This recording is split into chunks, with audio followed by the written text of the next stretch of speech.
across the mountain to little feet. Carry me away to the woods, to little feet. A big mountain and cloud coming down. My name is Jeff Lamontagne. I'm the co-founder and executive director of the Second Wind Fund, and today we're at our 7th annual Walk, Run, Ride, which is the largest suicide prevention event in the entire nation. What we do is we raise money so that kids who are at risk for suicide, but who are either uninsured or underinsured, get quality, fast, frequent, and plenty mental health services. So we're expecting about 3,000 people here today, walking, running, and riding. We've had faith communities and corporate sponsors that do send teams year after year. But I think there's just a real momentum in the community. And I'm not just talking in the Green Mountain community, I'm talking Lakewood and Metro Denver. We're gonna have probably more than 1,000 people from outside Jefferson County coming to this event today, and yet we're sort of tucked back in Jefferson County here. My name is Coach Merrill. I'm the head baseball coach at Bowling Green High School in Ohio. I'm Izzy Carboni. I'm Emily. My name's Christy Pennington. I'm Kevin Bodkin. I'm a volunteer here at Second Wind Fund. I've been involved for a few years. We're the Knessmans. We're the Jeffco Mounted Search and Rescue. Cherokee Trail High School, which is from Cherry Creek School District. Church. So you're all in. Tell me, what's your church? What's your church? Columbine United. We're gonna ride the Fairmount, and I know it's really long. Well, it feels like 10 miles. Well, we have a pancake breakfast going. My name is Fran Rue, and I'm with Topic Talk Walk. I'm Scott Fletcher. I'm one of the co-founders of Second Wind Fund. So we're standing at Green Mountain High School today, where the event is starting. The event ends today at Green Mountain Presbyterian Church. Unfortunately, during the 2001-2002 school year, there were 4 suicides among students here at Green Mountain High School. So some of us at the church next door said, you know, if a church is good for anything in the community, it should respond when there are 4 suicides at the school next door. So we held this small fundraiser and approached the counseling department here at the school and said, what can you do to prevent more suicides with just a few $1,000s? And their answer was essentially, you'd be surprised at how many kids struggle with suicidal thoughts in a given year, and yet half of them either have no insurance coverage or poor mental health insurance coverage. So we just did what the school wanted. And once we did what the school wanted, we found out that every school wanted the same thing, and that there's kids at risk for suicide in every community, every school, high schools, middle schools, elementary schools, suburban, urban, it doesn't matter. There's kids struggling with this, even though it's not talked about very much, just all over.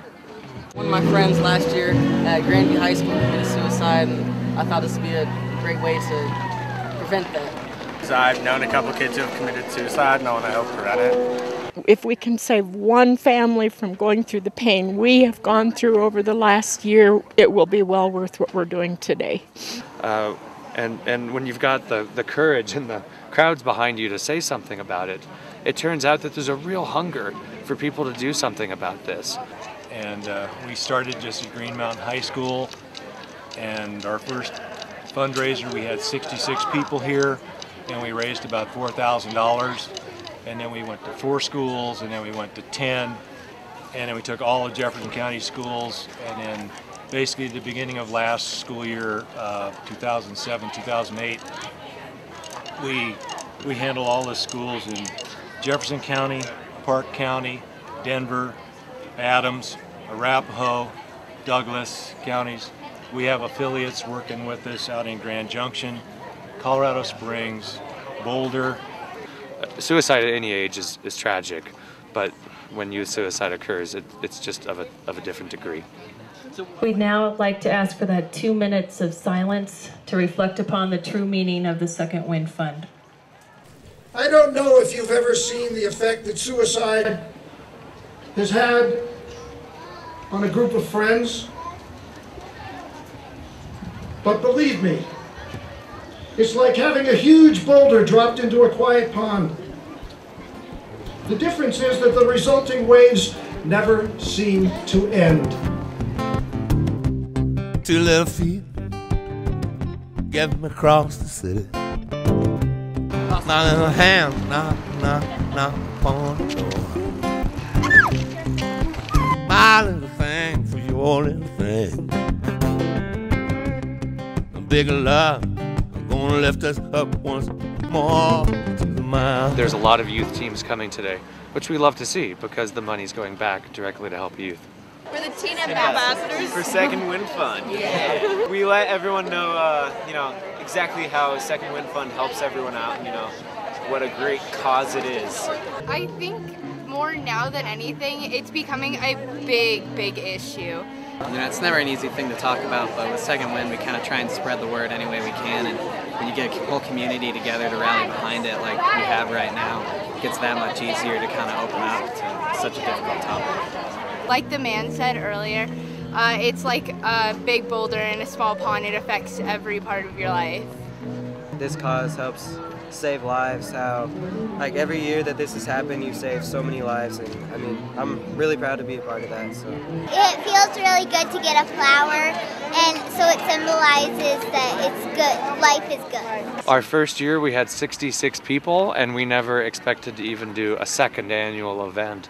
It was only after school started calling us and requesting additional services and seeing if we could expand our program to other schools, other communities, other school districts, that we said maybe we should do a second event. And then we didn't even really think about a third event, although once we did the third event we said, all right, we've got something really going here. People keep coming back because they know that our services are effective. They know that the youth suicide rate is down wherever we've served a lot of kids, and because this event is so much fun. Everyone here today will get a free barbecue lunch, a t-shirt, a massage, a concert by Nina Story. We have 6,000 homemade cookies being donated today. We have a dove release. I mean, just on and on and on. We have kids' activities, face painting, and bouncy castle. You should see the children come in, their eyes about pop out of their heads.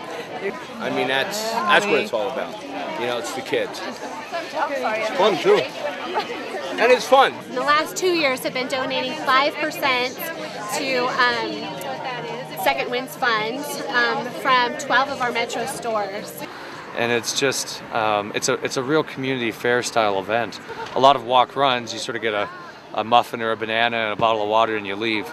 Here people stay half the day and enjoy. It's really a marquee community event because there's so much going on. You can spend half the day here. It feels like we've just touched the tip of the iceberg on the people that could be joining us here today as well.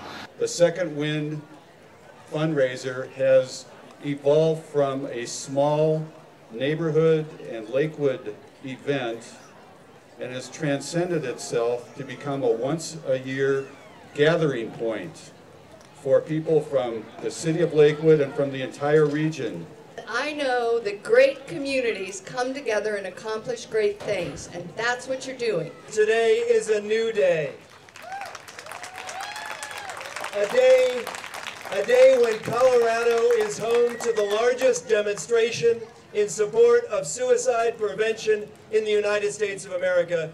It's been a community team effort unlike anything I've ever seen. I think one of the most interesting things is that a very small group of us started this, and when we were asked to expand our program, we balked a little bit. But what happened was so many people from the community said, how can we help? They made financial donations. They said, we really want to join your cause. Let us help you in any way we can.